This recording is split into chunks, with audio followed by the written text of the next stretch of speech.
What is up, guys? It's me, Zachary.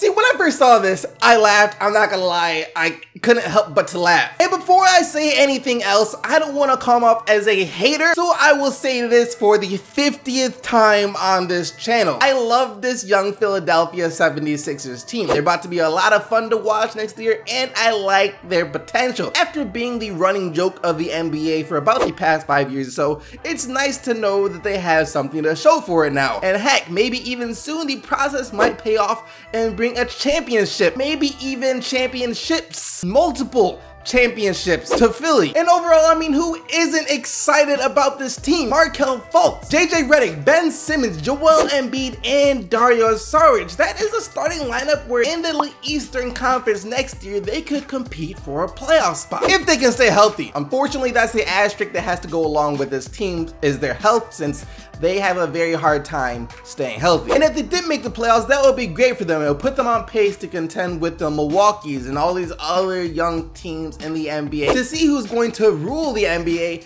after this current Golden State Cleveland era is over. So realistically, even though this is a young team with a starting lineup that hasn't even played a single game together, heck, two of their best three players haven't even played an NBA game, and the other one has only played a total of 31 games throughout his first 3 seasons, I think a realistic goal for them would be the NBA playoffs this year. That is, of course, because they are in the Eastern Conference, aka the Weakstern Conference. This is where I laugh, because according to Joel Embiid, a goal of merely making the playoffs is the goal of a peasant. That is not the standards that Joel Embiid holds himself or his teammates to. Not only does Joel Embiid want to make the playoffs, not only does Joel Embiid want to make the conference semifinals. The conference semifinals are basically like missing the playoffs. They might as well be back in the lottery again. Not only does he want to make the Eastern Conference Finals, because that is not an accomplishment whatsoever to Joel Embiid, to the great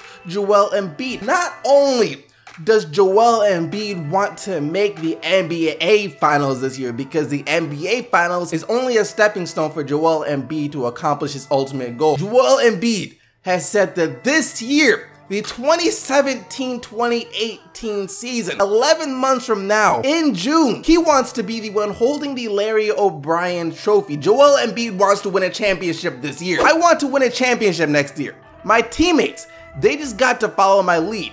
Trust the process. Well, it's apparent who the leader of the Philadelphia 76ers is, and I guess it makes sense. He has played more games than both Ben Simmons and Markelle Fultz, so it does make sense. And I did chuckle a little bit when I first read that. Not like in a disrespectful way or anything, but I just found it refreshing and great to hear Joel Embiid say that. And I love him. You can call Joel Embiid crazy. You can say he's delusional. You can say whatever you want to say, but at the end of the day, all he said is that he wants to win a championship. Now, if he said next year we will win a championship, or next year I expect us to win a championship, that's when someone would need to kind of have a sit down talk with Joel Embiid and explain to him the reality that is the Golden State Warriors. But if all he said is that he wants to win a championship, there is nothing wrong with that, because that should be the goal of every single NBA player. Every player going into the season should say that they want to win a championship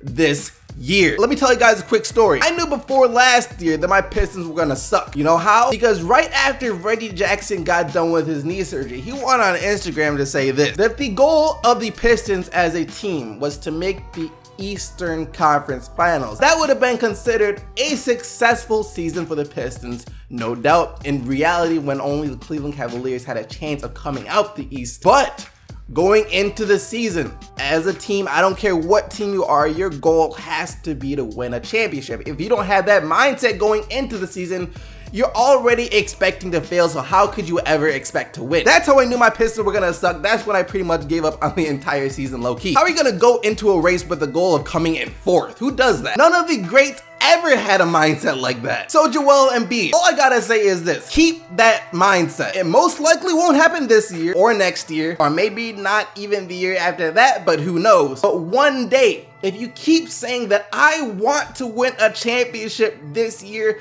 one day it will happen. Alright, now on to some interesting stuff. The NBA announced several rule changes yesterday. The first really wasn't a rule change, but this is one of the things I was most excited about. The NBA season is about to start 2 weeks earlier this year. Normally it starts on like October 30th or the 31st. However, this year it starts on October 17th, which is great because not only does that cut out 2 weeks of no basketball being played, but it also reduces the preseason, which is also a good thing since no one really cares about the preseason. It will also allow for less back-to-back games. Not no back-to-back games, but less back-to-back games, which is a great thing for the team. So that's the first thing. The next thing that was changed yesterday was the NBA trade deadline. Normally the trade deadline happens towards the end of February, 5 to 7 days after the NBA All-Star game or break or whatever. However, this year, the NBA trade deadline will be February 8th. That is 10 days before the All-Star game. So we're talking about like moving it almost 20 days in advance. And this will be kind of interesting. See, I guess it'll be a good thing for the players and like the GM, since the players won't have to go into the break wondering if they will be traded. And if they do get traded during the break, they won't have to come back, pack up their things, find a new place to live and all that other stuff when they were just on vacation. And for the GMs, they'll be able to enjoy the break too. They won't have to be on the phone the entire time trying to make a trade here or there. All that stuff will be well taken care of before the All-Star break. Where it will get kind of interesting though is if a player that makes the All-Star team for one conference is traded to the other conference. That should be interesting to see if that happens in the near future when a player is traded from one conference to another but still has to play for the other conference. But the final major change, the most significant change is this. Changes to the end of NBA games. I love NBA games. I love watching every minute of NBA games. That being said though, the one thing I cannot stand is how long the last 2 minutes of games used to last. So the last 2 minutes of a game could legit last at least 30 actual minutes. They just drag out way too much. And at that point, the game lost all flow and kind of became boring a bit. Between all the timeouts, reviews, stuff like that, it just got too crazy. And the NBA definitely realized that, which is why they made it their goal this summer to change it for next year, and this is what they did. Last year, or the last few years, or for however many years it was, teams were granted 3 timeouts during the final 2 minutes of play. 3 timeouts apiece, so a total of 6 timeouts during the final 2 minutes of play. Doing the math, that comes out to about 1 timeout every 20 seconds, or 1 timeout after almost every single possession. And like I said before, that just completely kills the flow and the vibe of the game. It gets boring. However, now the NBA did something absolutely brilliant. Teams will only be allowed 2 timeouts in the final 3 minutes of the game. So added an extra minute and took away a timeout. That is amazing. It might sound kind of minor, but it will help the game keep so much of its flow towards the end. I mean, just think about it. If it is a close game, a 1 or 2 possession game, coaches aren't gonna wanna blow a timeout after every possession like they could do before. They're gonna wanna have at least 1 timeout during the final 30 seconds or so of the game if it does come down to the final possession. That means during those other 2.5 minutes, each team will really only have 1 timeout to use. So a total of 2 timeouts over 2.5 minutes, or 1 timeout every minute and 15 seconds, so almost 4 possessions, which is much better than after every single possession. This is one of the best changes the NBA possibly could have made heading into next season. Now all they gotta do is get rid of these stupid conferences. But that's going to lead us to the question of the day. What do you guys think about the new rule changes heading into next year? Do you like them? Do you think there should be any more added? Any more rules added? Let me know down in the comment section below. But now let's take a look at what you guys said in yesterday's video. And yesterday, after report after report after report came out of Carmelo Anthony going to the Rockets, as well as Nene Hilario saying that he's looking forward to playing with Carmelo again on Instagram, I asked you guys if you think Carmelo Anthony will end up on the Houston Rockets, and if so, will it work out? And here's what you said. Carmelo will get traded to Houston because it seems like the Cavs have dropped out of the trade talk and haven't gotten involved at all. Carmelo will work because the Rockets are such an offensive-oriented team. If this happens, I can see them going neck to neck against the Warriors for sure. I'm pretty sure Melo is gonna get traded to Houston, and he'll be amazing over there. With playmakers like CP3 and Harden, Melo is gonna turn into Olympics Melo on mad steroids. Yes, Carmelo will go to Houston, but he won't be putting up amazing stats. But Houston will be a great team. By the way, get rid of Goku Black in the background before I jump on my phone and burn it.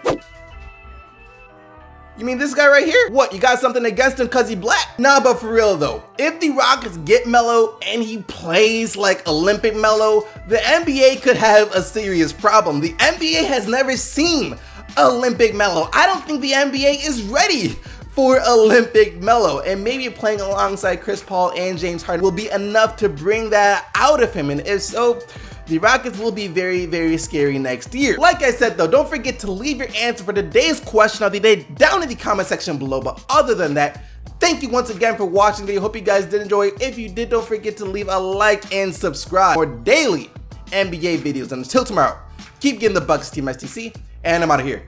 Peace!